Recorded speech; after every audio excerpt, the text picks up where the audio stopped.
What's up everyone, and welcome back to another video. Now today marks a historic day as I am going to be covering my first ever Groovebox on this channel, the Polyend Play. Now, as any of you who've watched my channel for a long time know, I am not typically into Grooveboxes. I've tried out the Electron boxes, I used to own a Deluge, and at the end of the day, this might be heresy, but I always find that I can do much more, much quicker in the DAW. But with the Polyend Play, this completely changes things because what Polyend have managed to do here is not only create a really fun and intuitive Groovebox, but create a workflow that would be very, very hard to replicate on hardware. And because of that, it actually allows me to create different types of music and different types of audio stems and parts that I wouldn't normally come up with in my DAW. Now, I want to show you guys exactly what I mean by this. We're going to dive on in. I'll show you how to use the thing. But first, I want to give a big shout out and thank you to Polyend for reaching out and asking me if I wanted to do a video on this.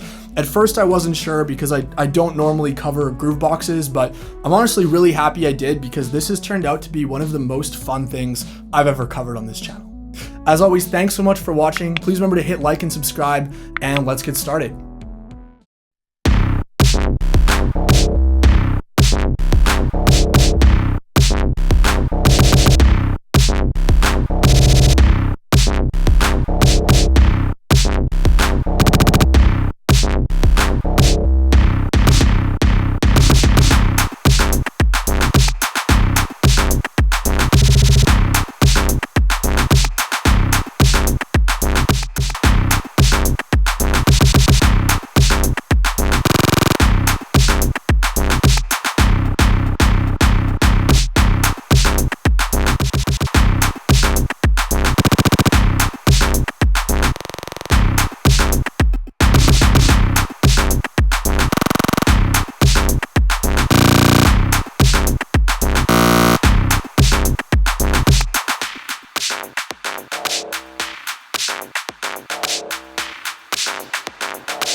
Alright, so here we are on the front panel of the Polyend Play. So starting a new project is super simple. We'll go into File, New Project, and then let's load up some samples. So let's start off by loading some factory samples in. So I'm going to go down to Chill Hop and load in this entire pack. It'll take a while, but let's fast forward. Alright, so now that we've got some samples loaded in, let's go ahead and start making our beat. So we can check out all the different samples we chose. Let's go ahead and grab our kick folder. So we can put in our kicks one by one. Let's make this a more appropriate tempo.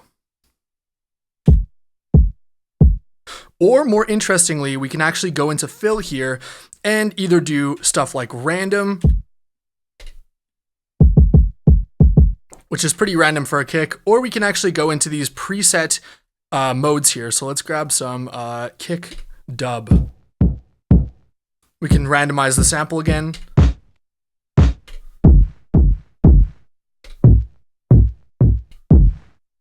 I like that. We can also do what's called Euclidean sequencing, which is really cool and it's kind of, semi-deterministic.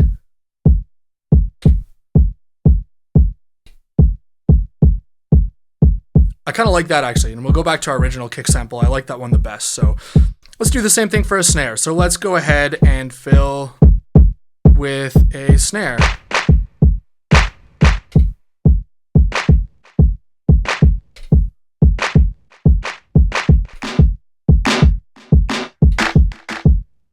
Cool, that'll do for now.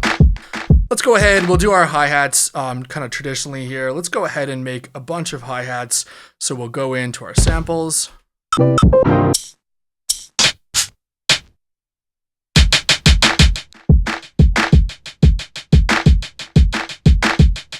Awesome. So pretty boring, just a straight line like that, but this is a great time to show you guys the randomize function. So here we can randomize a whole bunch of different things.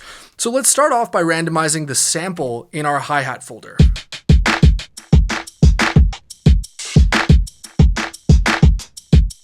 Already way more interesting. And this is kind of what I mean, like this workflow, this would take so long to do inside the DAW to get this many different samples that are all kind of playing in unison. And if we like it, which I do, we just hit save, and now that randomization is applied.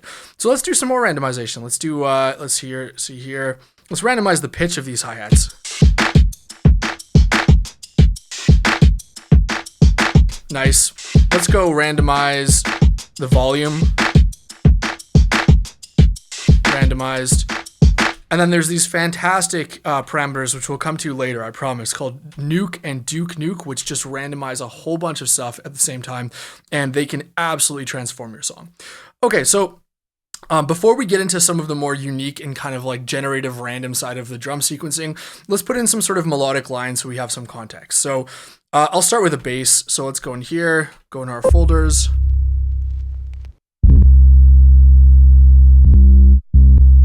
Kind of like that one. Maybe this is a bit loud. Let's see here. Yeah, you know what? Let's use our generative here. Let's go into Euclidean and let's make a generative style thing.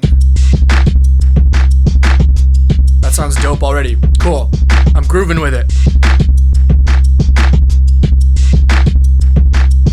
So we can change our length of pages. So I'll add in another page here, and then I'll just make, another one here. Let's fill it.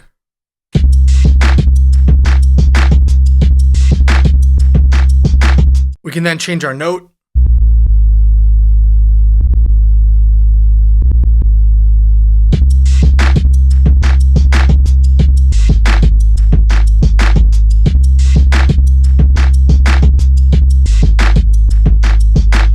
Let's do one more here. Now let's make this one up an octave.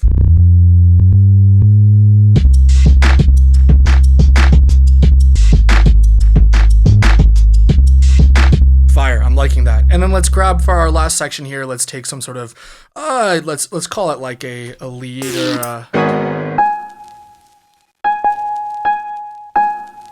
Perfect. So we'll do something like just really simple.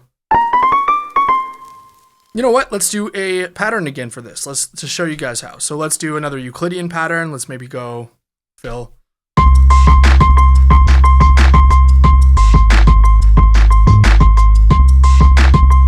And we'll jump back to our randomize, and let's actually go ahead and randomize the notes.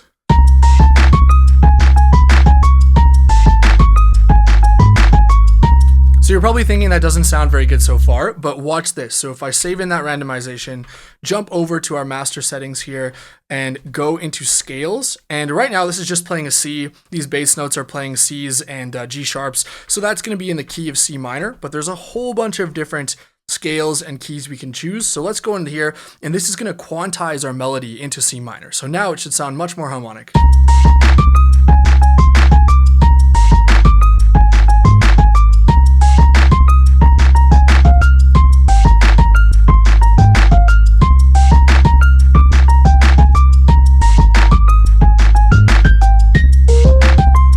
There we go.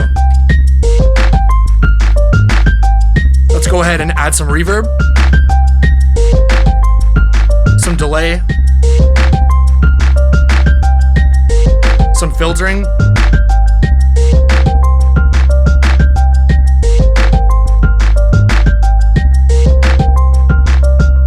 And so if that's all starting to sound a bit repetitive, you know, it is really cool that we created it kind of semi-randomly, but we can start to get insanely complicated. So we can not only go here into track length and make our length of our track, you know, less than 16 or more than 16 or some random amount. So we're never really getting, we're getting polyrhythmic sequences here. We're never getting something repeating exactly the same.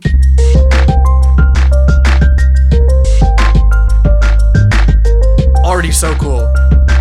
But even more interestingly than that, and we can combine the two, we can go into these play modes, and these just sound so good. I think Ben Jordan mentioned this on his video as well.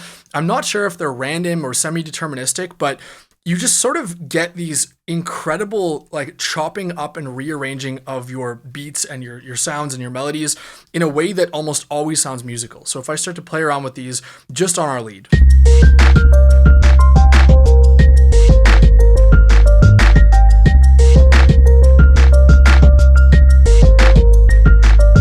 Awesome, love that. Do you want to shorten it a bit?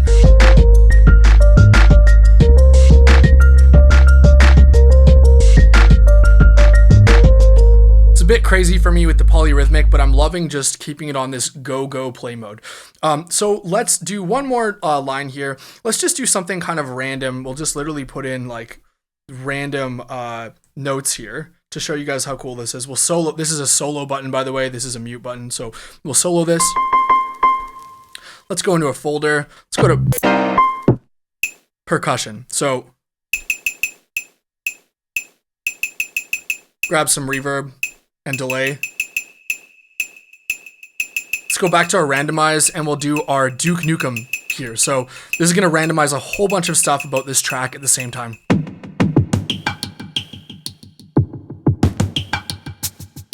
Okay, so let's hear what this sounds like on our track.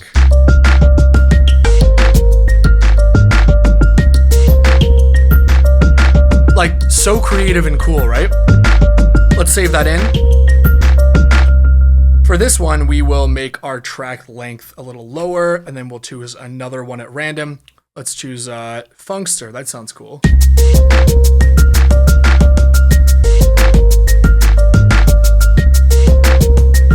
Very cool.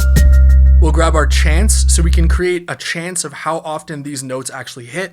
Let's go and make it an 80% chance for it to play step.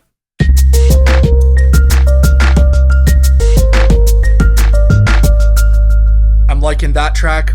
I'm kind of on a roll here with this weird percussion. So let's make another one. Let's go into...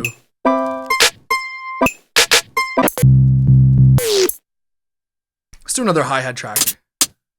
Let's do this. Perfect time for me to show you guys the ratchet and roll function. So if I just do some bog standard eighth notes on the hi-hat here, just to kind of, you know, keep the beat going when we start to chop stuff up more. So now if I go to just one of these steps, I can go to repeat type. We have a whole bunch of different repeats. I'll show you straight first, but we can go and choose how much of a roll we do. Right? We can choose a different style of repeat. Yeah, I like the ping pong. That's cool. Let's check that out. In the context of the mix, I'm not sure about it. Let's try a different one. Yo, that's the one right there. ARP up. That sounds fantastic. So...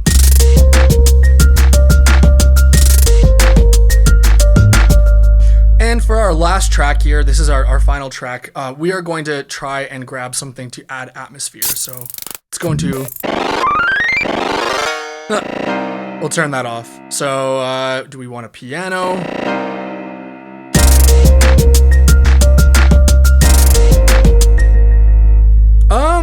I kind of like that. I wonder if we can find something more interesting. Let's check for a sec. Oh, that's the one right there. Again, we'll double the track for this one to make it change with the chords.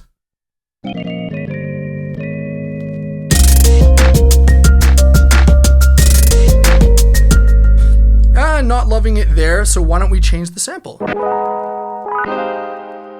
Perfect.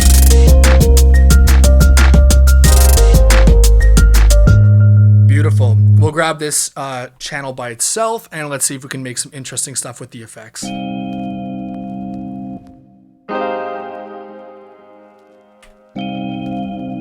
So, good time to show you guys the master effects. So if we click shift and then master effects, then we can actually go in and we have a whole bunch of different presets for reverb, as well as a custom one we can make. But I am gonna go and grab a huge reverb here. So let's hear this. Beautiful. For delay, let's try Widia. Ooh, Ooh, that's sounding beautiful. You can make really beautiful ambient generative music on this, as you can hear, because the reverb and delay are super high quality, and then you also have just amazing generative sequencing. So last thing from this menu, and this might be a little bit hard to hear because we're not making a really kick forward track, but if I go to limiter, so we have a master limiter, this is where we add sidechain, which, as you guys know, if you produce electronic music like I do, very important to have sidechain. So we have track 1 is where our kick is, so we can actually make it so that everything else is sidechaining to what's on track 1.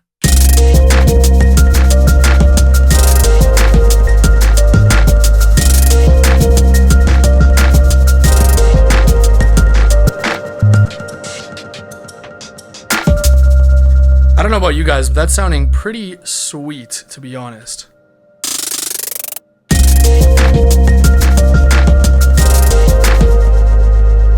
So if that wasn't cool enough, so I'm gonna grab all of my tracks except for the bass. So if I have to remember correctly, I think this is the bass. Yeah, so this is how we select tracks. So I'm gonna take not the bass. So everything but the bass is selected. And now we can just start really messing with things. Let's start messing with the samples.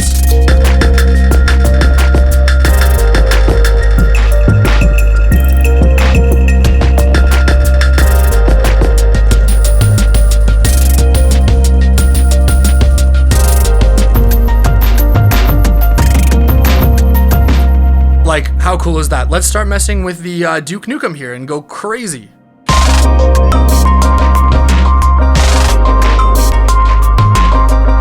Incredible. So this is a perfect opportunity because I loved both of those, but I don't want to go too crazy and lose what we have. So let's go into our patterns. So we can do entire songs here. So now we're in this mode where you see we only have one red light lit up because that's the only pattern we have. So if I go here and I click copy, and then I go to the next one and I click paste, then now we have a duplicate of our second track, but we also still have the first one. So let's go ahead and totally mangle this second track because now I don't really care because I have the first one saved. So let's go ahead and go into Duke Nukem and go nuts with this.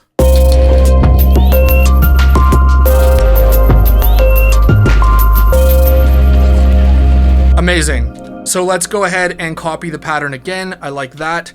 So let's go into the next one. So next pattern here. For this one, how about we go and grab everything again except for the bass, which I think is this one. Yep, we don't want to mess with the bass line.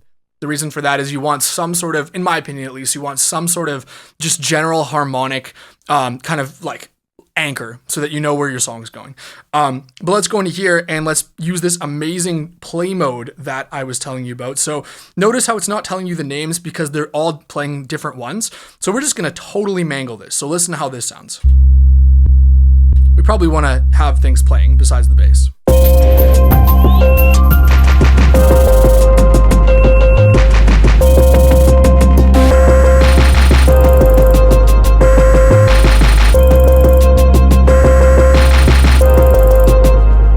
Amazing, right?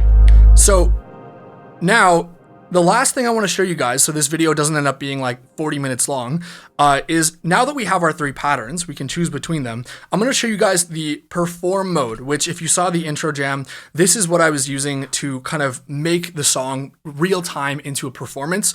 This is just so much fun. So what we'll do, let's go through our patterns here. So if we start with our first one. And we have different effects here, like repitching.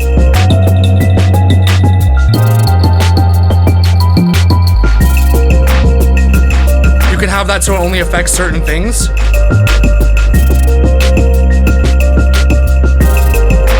You have filtering.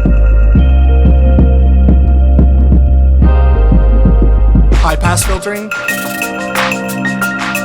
Tons of reverbs. Delay. And my favorite effects, which are the play modes and looping. We also have some different play modes here. They're called rearrange modes and they're a bit more complex. And then we also have our different overdrive. you can kind of see how with these different modes, we can create entire songs. So check this out here. We'll do a bit of a live performance.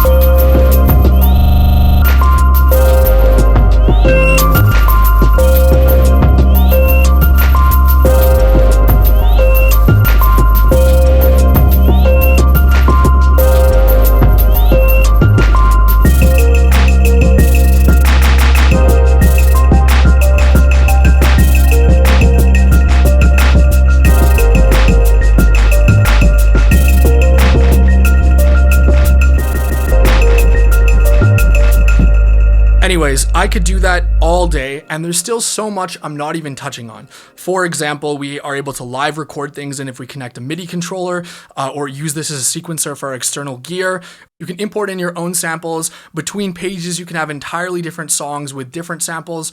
The sky really is the limit with this thing.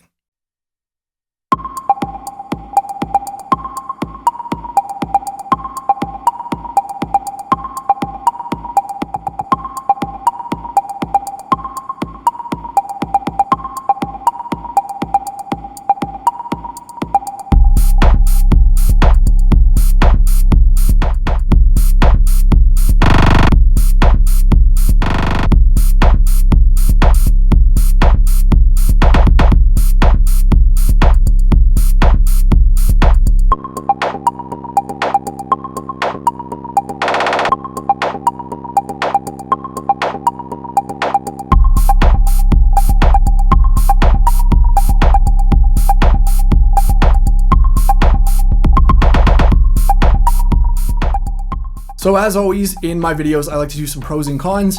So let's get those out of the way with. So pros, I think that the Polyend play is absolutely intuitive and fun, and all of the different sort of generative style sequencing aspects of it, whether it's the randomize fill, the randomize and chance parameters, they all make for such a fun product that is just so different than the way I normally produce.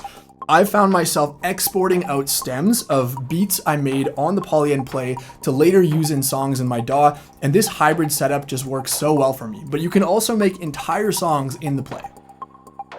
Secondly, the workflow and the way that you actually create songs is wonderful on this. Now, I know that learning is subjective, but for me, again, like I mentioned, I've used many of the main Grooveboxes, and for me, the Polyend play was the one that stood out the quickest as like, yeah, I get this. Within a few minutes, I was able to be making my first beat and kind of getting things going in a creative way, which is just a testament to how well designed the UI is on this. Finally, this size and build quality is great. I know for me, for sure, I'm going to be taking this with me on my next trip as my main music making device. And I'm excited to be, chilling out on a plane or on a train, working on this thing, making new songs and new beats and new stems that I can later work on back in my DAW back home. How about the cons? So for the cons, first and foremost, there is no synth engine on the play. I get why they did this because it is mainly focused on sampling and that type of Groovebox, but it would have been nice to have even just one synth engine that you're limited to using one per project because I really do find myself missing sometimes that feature from other Grooveboxes I've used. That would have been nice. Secondly, and probably my biggest con, is just the limited nature of the amount of samples you can load. I have so much fun doing the randomized sample parameter on this that I wish I could load entire banks of like 2 or 3, 4 gigabyte sample packs in here. But unfortunately, the internal memory is limited. I would love to see if they ever make a Polyend Play 2. I would love to see a bit more of a deluxe version that has a larger sample memory. And my final con is the outputs on the back. It would have been nice to have full-size outputs, but I get that that was probably a limitation of the hardware. But again, as always, thank you so much for watching the video. Please remember to like and subscribe if you enjoyed this. Thank you so much to Polyend for sending the play over, and I hope you all have a wonderful day.